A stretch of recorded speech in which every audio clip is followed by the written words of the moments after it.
A História Sem Fim era o meu filme preferido de fantasia dos anos 80. Bastian, o protagonista da história, descobre o livro dos livros, A História Sem Fim, que narra a história do próprio reino de fantasia, que está desaparecendo e precisa de uma cura. E anos mais tarde, já quase adulta, eu descobri o livro A História Sem Fim, do escritor alemão Michael Ende. E aí sim, eu me apaixonei de vez por essa história. E hoje nós vamos rever esse clássico dos anos 80. E eu, que conheço e muito a história do livro, vou te contar tudo de errado que há com essa adaptação, que apesar de morar no meu coração, mudou muita coisa do livro.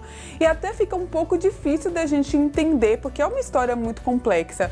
Então a gente vai aproveitar para rever hoje aqui na nossa sessão fantástica.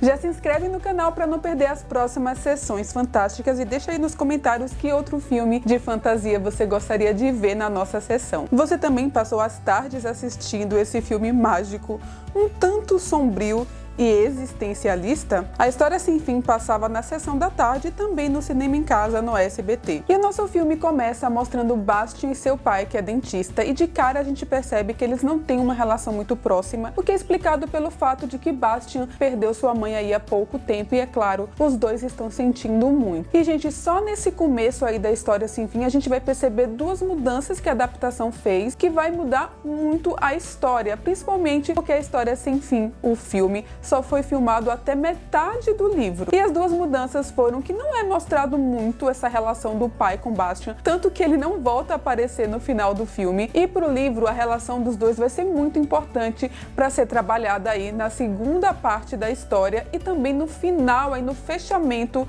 de A História Sem Fim. E a outra mudança foi a escolha do protagonista para viver o Bastian, que no filme aí é um típico garoto americano aí. Ele é até bem bonitinho, ele sofre bullying sim, mas no livro o Bastian é descrito como um garoto baixo, bem gordinho e com muitos problemas de autoestima. E isso vai ser muito importante para ser continuado aí a trabalhar lá no final da história. Bom, quando o Bastian é perseguido aí pelos valentões aí, tão típico dos filmes dos anos 80, e isso também tá no livro, tá? Ele acaba indo parar num sebo, né? Ele vai se esconder desses valentões e lá ele encontra um dono de sebo que não gosta nada de crianças. Mas acontece que Bastian não é como as outras crianças. Ele gosta muito de ler e já leu inclusive O Senhor dos Anéis. O fato é que esse dono do sebo está lendo um livro pelo qual Bastian se interessa muito, pelo título, A História Sem Fim, e Bastian resolve roubar esse livro. Quando ele chega na escola, as aulas já começaram aí e ele resolve se esconder no sótão porque ele quer muito começar a ler o livro. E assim começa a história. E, gente, quando Bastian começa a ler A História Sem Fim, é magia pura, porque fantasia, que é o mundo onde se passa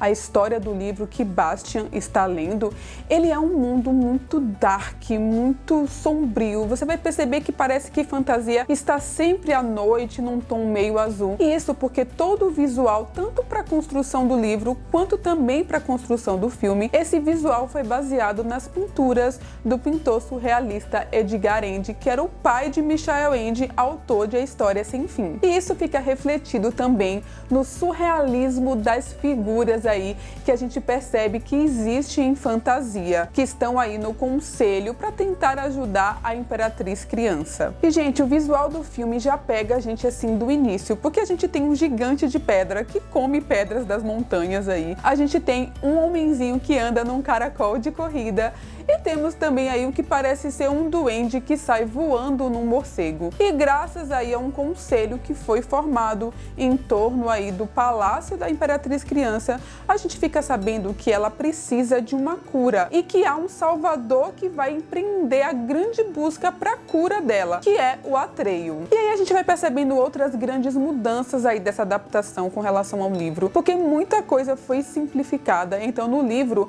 o centauro ele realmente vai em busca de Atreio, ele chega na tribo do Atreio, que é a tribo dos Peles Verdes. E aí começam as mudanças que vão separando aí o filme do livro. E aí o Atreio surge para empreender essa grande busca e sai aí sem muita direção, porque ele sabe apenas que ele precisa sair por fantasia e tentar achar a cura que ele não sabe qual é e nem sabe onde. Tudo que ele sabe é que ele tem que partir. E aí o Bastian, que está lendo o livro no sótão, vai acompanhando essa história.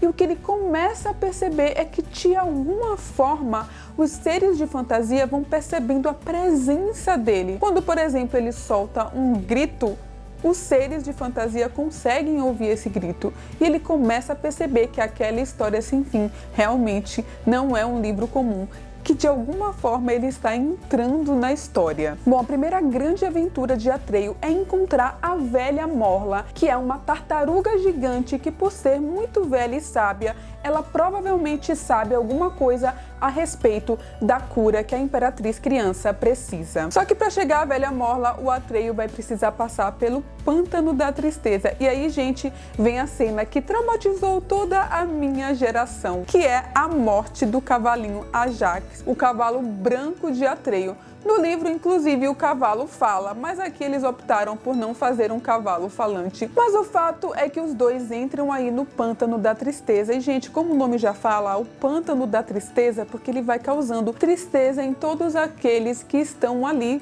andando por ele. E o fato é que o cavalo começa a ficar muito triste. A gente percebe isso. E o que acontece quando alguém fica triste no Pântano da Tristeza? Ela vai sendo sugada. E é isso que acontece com o cavalo. O Atreio, como ele está com o colar da Imperatriz Criança, que é o famoso Alruin, que está aí sendo simbolizado por duas serpentes, uma engolindo a outra, ele está protegido pelo brilho da Imperatriz Criança e é por isso que ele acaba não sendo afetado. Essa cena é de partir o coração totalmente. Eu lembro que criança, eu fiquei esperando, que não fosse acontecer mesmo a morte do cavalo e dois, que de alguma maneira esse cavalo ia voltar depois. E a verdade é que ele morre mesmo. E o Atreio segue muito triste, consegue encontrar essa tartaruga gigante que é a velha Morla, e eu adorava essa cena, porque eu achava a tartaruga muito icônica. Ela não liga muito para se a Imperatriz vai estar doente ou não, o que causa muita revolta no Atreio. Mas o fato é que o Atreio consegue a informação com essa velha Morla de que a Imperatriz Criança precisa de um novo nome. E aí vem aquela coisa típica das histórias, que você consegue uma informação aqui e a velha acaba soltando aí que talvez no oráculo ele consiga alguma coisa. O Atreio continua andando e ele cai aí no Pântano da Tristeza, completamente esgotado, até que do mais absoluto nada surge um dragão da sorte, que é o famoso dragão aí de A História Sem Fim, que mais parecia um cachorro ou um bichinho de pelúcia, porque ele não tem muitas características de dragão aí, né? Ele é todo peludo, ele é muito bonzinho, muito fofo, mas no livro ele é descrito como um dragão com escamas mesmo, e aí no filme eles optaram por fazer uma coisa mais fofinha. E no livro, o Atreio é que acaba salvando o dragão da sorte de uma aranha gigante, e juntos os dois vão parar aí, próximos ao Oráculo do Sul, onde eles encontram dois velhinhos que são simplesmente muito simpáticos, muito fofos, que a gente guarda na memória mesmo esses dois personagens. É uma coisa bem do mundo de fantasia. Velhinhos pequenininhos, a gente não sabe se são duendes, se são gnomos, se são hobbits, né? Tudo muito influenciado aí pela própria literatura de fantasia, mas esses dois velhinhos vivem aí próximos da montanha. A velhinha vive cozinhando e ela parece ser uma espécie de feiticeira, e o velhinho já é um grande estudioso aí, e ele estuda justamente o oráculo que Atreio precisa passar para tentar encontrar aí respostas de quem pode dar um novo nome para a Imperatriz Criança. E, gente, A História Sem Fim, tanto o livro quanto o filme, não tem exatamente um vilão. Existe aí uma figura, que é a figura do lobisomem, que sim, é para dar um pouquinho mais de emoção, né? Que ele vai perseguindo aí o Atreio, que é para poder dar um fim nele. É como se ele fosse um enviado aí de outro mundo, e de fato é, porque o lobisomem é aquela figura que ela fica entre o mundo real, onde ele é um homem, e o mundo aí da fantasia, onde ele é um lobo. Ele é uma figura híbrida, e ele foi enviado aí por a gente não sabe quem, mas está tudo ligado ao nada que está destruindo aí o reino de fantasia, para dar um fim no Atreio e dar um fim na grande busca, e assim todo o reino de fantasia aí ser completamente destruído. Então a gente vai ter essa figura aí acompanhando o Atreio, até que um pouquinho pra frente aí, essas duas figuras aventuras vão se encontrar. E, gente, todas as cenas desse filme são muito inesquecíveis. E, é claro, a cena do oráculo é uma das que também marcaram muito esse filme, porque é muito mágico, aquelas duas esfinges enormes,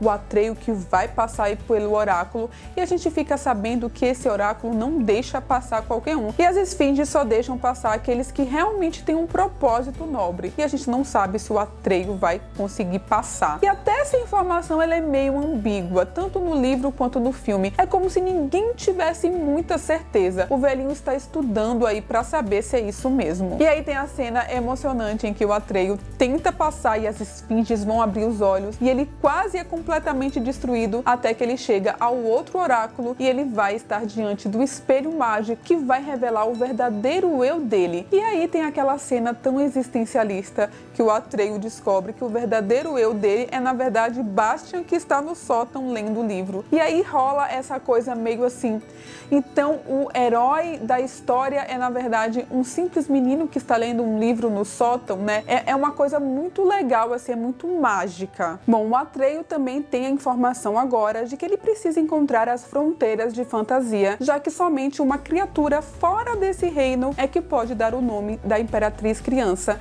e salvar então todo mundo de fantasia. E, gente, nessa altura, o nada que está tomando conta de fantasia já comeu quase todo aquele universo. Então ele fica naquele dilema, encontra aí o que parece ser uma tempestade, que no livro é descrito como os gigantes do vento aí. Ele acaba caindo totalmente desesperado aí depois de encontrar o lobisomem e quase ser morto por ele numa cena realmente aterrorizante, que inclusive nos bastidores esse animal aí, que na verdade era um animatronic, que era como se fosse um robô mesmo, desses que tem nas casas mal assombradas, ele acabou machucando, prendendo aí o braço do ator que faz o Atreio, que aliás ele também quase sofreu um acidente aí na cena do pântano. Gente, antigamente as pessoas não usavam dublês em todas as cenas, elas arriscavam e muito os atores, que é uma coisa que já mudou atualmente. Mas o fato é que o Atreio acaba sendo salvo aí de novo pelo Dragão da Sorte, porque é claro, o Dragão da Sorte serve para isso, para que com muita sorte ele acabe tirando aí todo mundo de uma enrascada. E como nada já devorou tudo e praticamente só sobrou agora o castelo aí da Imperatriz Criança, que está flutuando no universo, eles precisam voltar e dizer que infelizmente eles não conseguiram aí concluir a busca e não conseguiram encontrar o grande salvador que vai dar um novo nome para a Imperatriz Criança. E chegando lá tem a revelação dessa personagem que é simplesmente encantadora, tanto no livro quanto no filme. Ela é uma figura muito emblemática assim. A gente fica sabendo que na verdade a Imperatriz Criança, ela não é uma criatura de fantasia, mas ela também não é uma criança mesmo, ela não é humana. E aí fica a dúvida, o que será que é a Imperatriz Criança?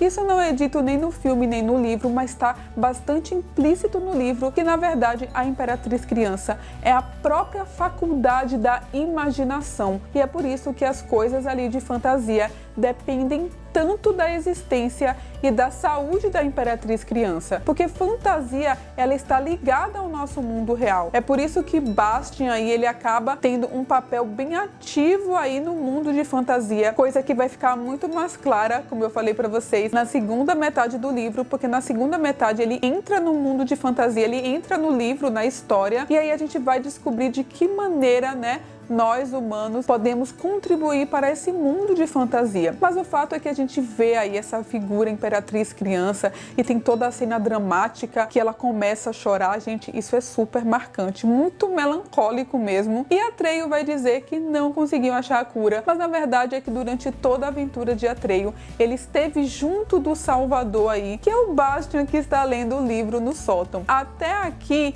a gente teve bastante mudança assim no livro. Gente, até aqui essa adaptação da História Sem Fim, que não foi exatamente muito fiel, e deu várias simplificadas aí no roteiro e na maneira como essa história é contada. Daqui pra frente, ela vai meio que estragar o final aí, que na verdade não é o final do livro, mas a gente poderia dizer que é o final da primeira etapa do livro e estraga completamente, porque dá um final bem típico dos filmes dos anos 80 aí, que precisa ter um final feliz, um final que não explica nada, o pai de Bastian não não volta a aparecer, ninguém sabe como é que ele volta realmente. E aí nessa parte do filme, ele meio que aparece lá, finalmente ele reúne coragem e dá um novo nome para a Imperatriz Criança, que é filha da Lua no livro, mas o novo nome que ele dá para ela no filme, no original, é Moonchild, que é filha da Lua, e aí ele vai parar lá em Fantasia, ele tá de frente com a Imperatriz Criança, e aí o filme dá uma super simplificada, e aí ele aparece voando no Dragão da Sorte, e aí ele vai parar no mundo real para poder perseguir os valentões da escola, sendo que tanto no filme quanto no livro a gente sabe que na verdade as criaturas de fantasia, elas não passam assim pro mundo real.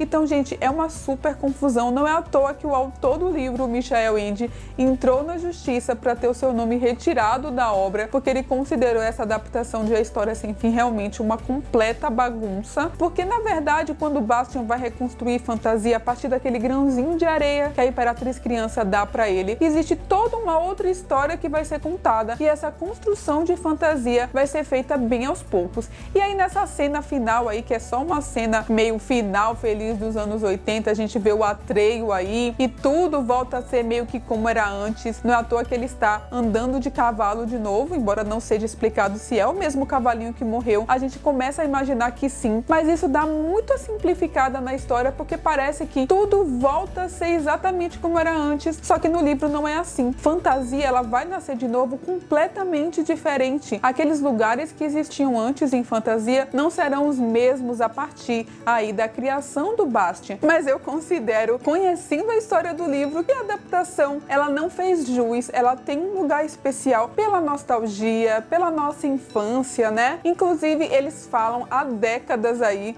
há mais de 10 anos eles falam que vai haver uma nova adaptação, haverão novos filmes de A História Sem Fim, e eu espero muito que eu veja isso, porque eu adoraria ver uma adaptação de A História Sem Fim que se aproveitasse melhor do material original. A gente sabe que nenhuma adaptação é 100% fiel ao material de um livro, e nem tem que ser, porque nem sempre o que funciona no livro funciona no filme. No filme é uma outra mídia, a gente tem que ter às vezes uma outra linguagem, mas dá pra ser bem mais fiel e bem mais completo aí pra aproveitar de vez essa história. Gente, se sair realmente, pode ter certeza que aqui no canal eu vou falar sobre isso. E eu vejo vocês no próximo episódio aqui no canal. Não deixe de se inscrever para você não perder. Aqui a gente fala sobre muita coisa legal. Eu espero você.